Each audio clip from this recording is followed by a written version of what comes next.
Hi everyone, hope you are doing well from wherever you're watching this channel, depending on your time zone. Now, the Bungoma senatorial by-election is loading. The campaigns is gaining momentum.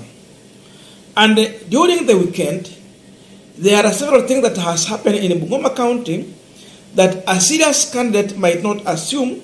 And again, it is something that we need to check properly as we go forward. Two things. Number one, the position of Ford Kenya Party going forward. Secondly, the Wetangula factor in Bungoma politics. Two serious things. I'm saying this because I have been listening to everyone who has been campaigning in Bungoma County. All the three serious candidates, the UDA candidate, the Ford Kenya candidate, and the DAP party candidate, all of these people are using the name of Masika Wetangula to campaign in Bungoma. Not the president. Because for UDA, we were thinking that maybe they will use the president name to campaign because that is the party leader. And for DAP party, I thought it will be something different. But surprisingly, even Wafula Wamunyinya is publicly recognizing Wetangula as he seeks the mandate to take over from Masika Wetangula. So Kenya Ford Kenya, Wokoli, has the blessings of Wetangula. He is coming to the voter in the name of Wetangula. Wafula Wamunyinya has to mention Wetangula before even talking about railaodinga and other people during his campaign. The UDA candidate, before they talk about President William Samoei Ruto, they first of all talk about Masika Wetangula. So that tells you that you cannot dismiss or ignore the Wetangula factor in Bungoma. All of these three serious candidates are appreciating that. So hapa tuambiana tu ukweli bila kudanganya ya kwamba Wetangula is a factor in Bungoma politics. That is the truth of the matter. Period. Leo hii wadanganya, hiyo ndio ukweli kabisa. So whoever want to take over from Wetangula, ukianza kumtusi, you lose. If you ignore him, you lose. But if you associate yourself with Wetangula, then you become friendly to those who voted for Wetangula. And the reasons are obvious. Number one, he has been there as the senator 2 terms. And a campaign bila poster. So it means we are inheriting something that he is holding onto. Number two, he has been a party leader. And of course, the same party has its root as of now in Bungoma. So that is the first factor. Number two, the issue and the position of Ford Kenya Party. I'm saying this because Wetangula took his time from Saturday and Sunday to move around in Bungoma County campaigning for the Ford Kenya candidate. Hiyo inakwambia nini? There is a message Wetangula is sending to William Samoei Ruto. I will not kill Ford Kenya Party. The only thing that has made Wetangula who he is as of now, it is Ford Kenya Party.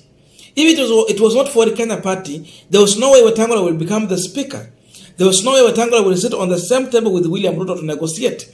There was no way Wetangula will become the minority leader in the Senate during the court time because he was negotiating with Raila using this party.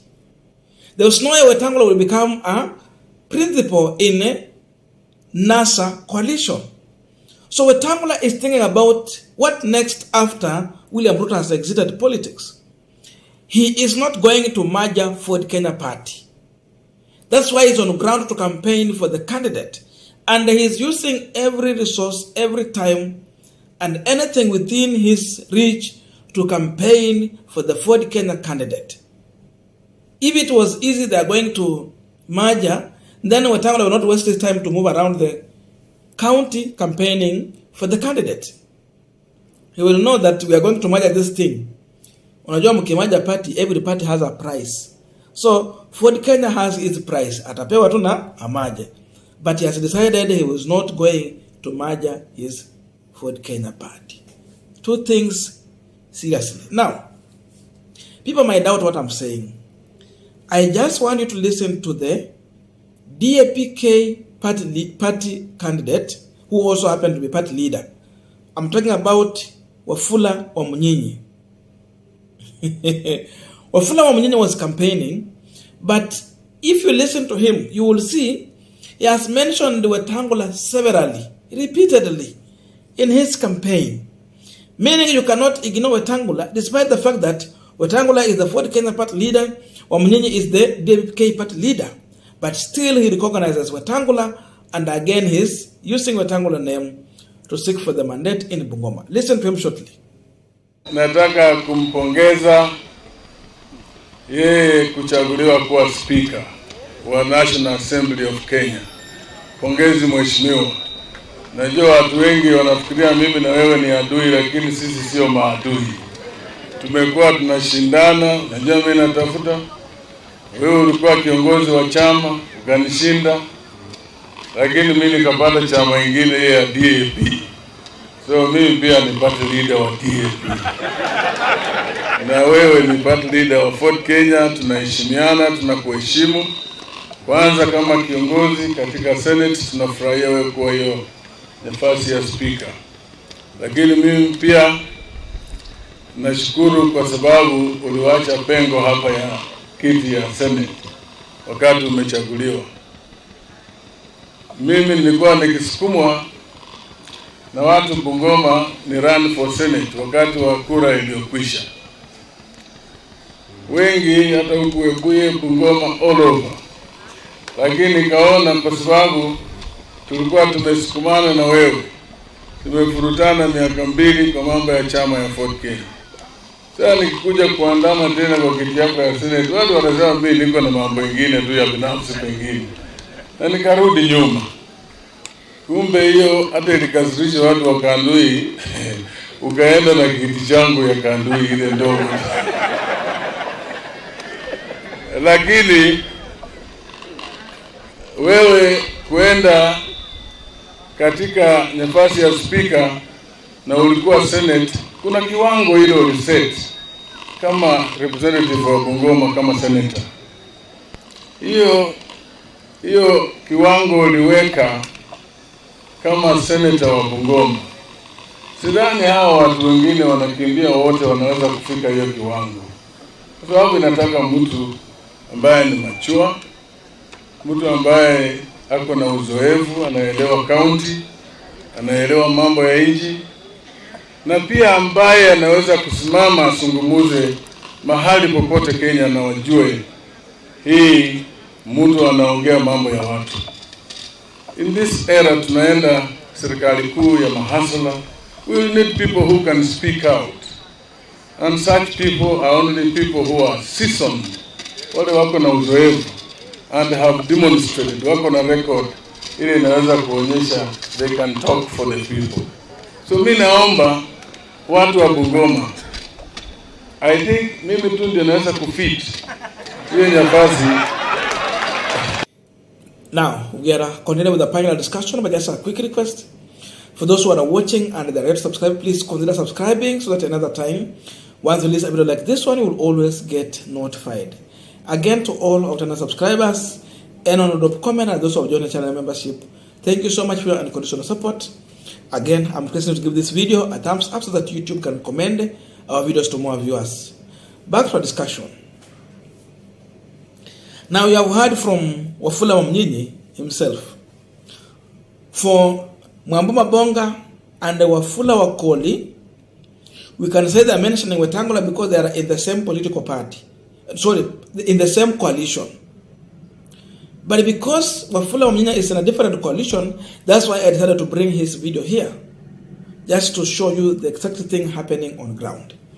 But in my view, I thought that this Azimio side was supposed to use the blunders that Kenya Kwanza government has managed to do in the first 60 days in office. Remember, they're almost winding 3 months, which will clock 100 days in office. But there's nothing important Ruto has done that we can touch on and they say that Ruto has done this, or feel that at least the president has done something on the ground. Watu wa Bungoma, they don't want CBC. Anytime Ruto goes to Bungoma, they tell him, scrap this thing. And during campaign, Ruto used CBC to woo the people in Bungoma. Right now, there is a plan Ruto to retain CBC. Gachagua alisema. The Azimio side was supposed to use that. I don't know why. The issue of GMO is coming out clear, strong, and it is ni kitu inatishia. Tuseme tu ni kitu inatishia. Why is Azimio not using this one successfully to decampaign these leaders? The issue of hunger, drought. I thought it was another tool that Azimio was supposed to use to decampaign this team in Bungoma. Because Wetangula ako pale kama number 3 au kwa serikali. Ruto akikuja na watu wake ako hapo. Na yeye ndiye ameangusha hii mambo yote. Why can't the Azimio use all those things to decampaign these people in Bungoma? And seemingly, it's like maybe Raila will go the last time, and maybe during his last time, he can try to help here and there, if need be, then we can see a change. But as of now, I know there are 3 candidates, they are all good. But seemingly, the 4th Kenya candidate might be lucky. The 4th Kenya candidate, who is the youngest candidate, of course, he might be lucky.